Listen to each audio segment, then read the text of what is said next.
Fala galera, tudo bem com vocês? E aí, estamos aqui nesse frio danado, temperatura aí na casa dos 18, 19 graus aqui em Herópolis, mas nós temos que estudar. Estou aqui encolhido com frio, mas vamos gravar essa videoaula para vocês. Antes, pessoal, eu vou me explicar um pouquinho em relação a respeito daquele questionário.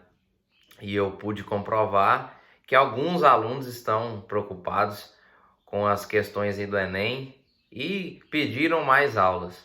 Então nós vamos, pelo menos aqui na minha disciplina, eu vou preocupar em gravar mais aulas com questões, com conteúdos voltados para o Enem.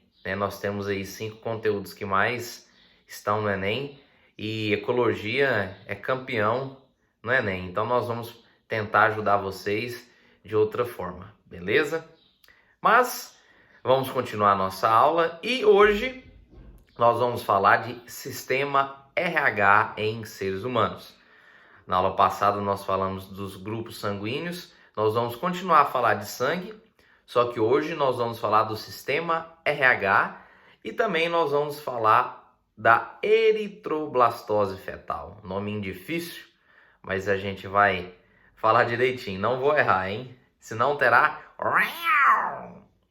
Pessoal, então vamos lá. Na década de 40, um pesquisador chamado Landsteiner, nossa, meu inglês tá bom, hein? Landsteiner e toda a sua equipe técnica, seus colaboradores, eles fizeram uma pesquisa e descobriram o sistema RH, certo? Esse sistema RH de grupo sanguíneo, ele vai indicar se o sangue é positivo ou se o sangue é negativo, certo? Para chegar a essa conclusão, Landsteiner e sua equipe fez uma pesquisa utilizando, sabe o quê? Macaco e coelho. Eles pegaram hemácias, ou seja, um componente sanguíneo do macaco, no caso o macaco rhesus, e aplicaram em coelhos, certo? Lembrando, galera, que eu peguei as hemácias do macaco e aplicou no coelho, considerado um corpo estranho. Logicamente, quando há um corpo estranho aplicado de um outro organismo, vai requerer uma resposta imunológica, uma resposta do sistema de defesa. E essa resposta, ela irá desencadear a produção ou não de anticorpos, certo? E é isso que foi observado nessa pesquisa. Testaram esses anticorpos também em seres humanos e tivemos os seguintes resultados. 85%, é claro, galera, esses 85% é dentro da pesquisa, não na população global. Nessa pesquisa, 85% das hemácias aglutinaram, ou seja, tinham a presença desse fator RH. Se tem a presença desse fator RH, logicamente, será positivo. Mas vamos entender o que esse termo significa. Aglutinar.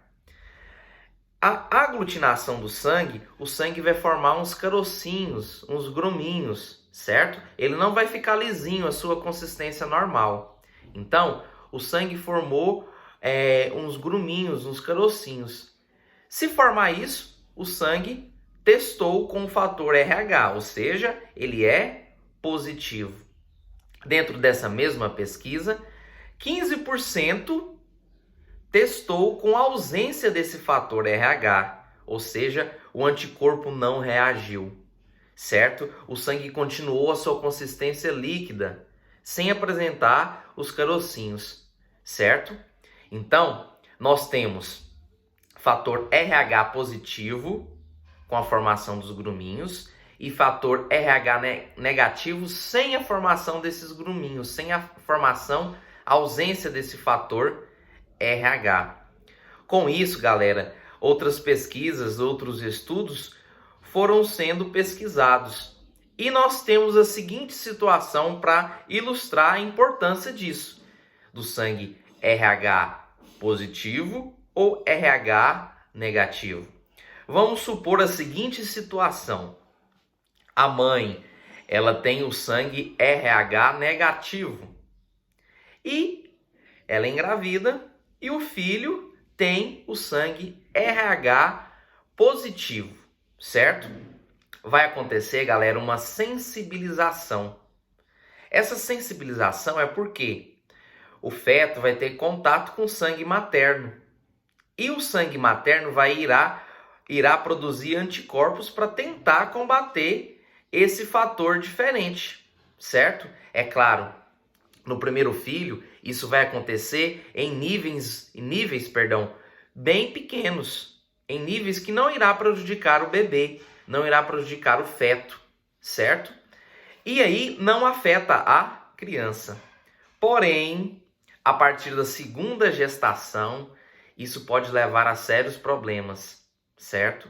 Porque a mãe já vai estar sensibilizada. Sensibilização, galera, é o seguinte: é como se fosse uma vacina, certo? A vacina da gripe. Por exemplo, o idoso toma a vacina da gripe, ele está sensibilizado, ele está imunizado.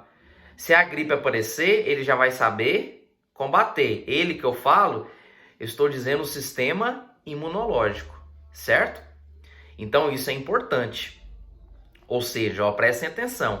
Os anticorpos da mãe vai destruir as hemácias do feto, causando anemia, certo?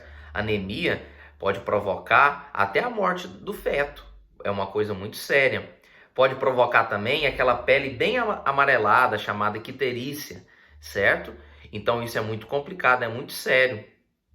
Com isso, com esse quadro clínico, o feto vai compensar essa destruição das hemácias produzindo eritoblastos. O que são isso, professor?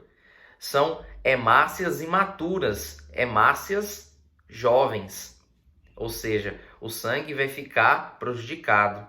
Essa doença é conhecida como eritroblastose fetal, onde a mãe tem o fator RH negativo e o filho fator RH positivo.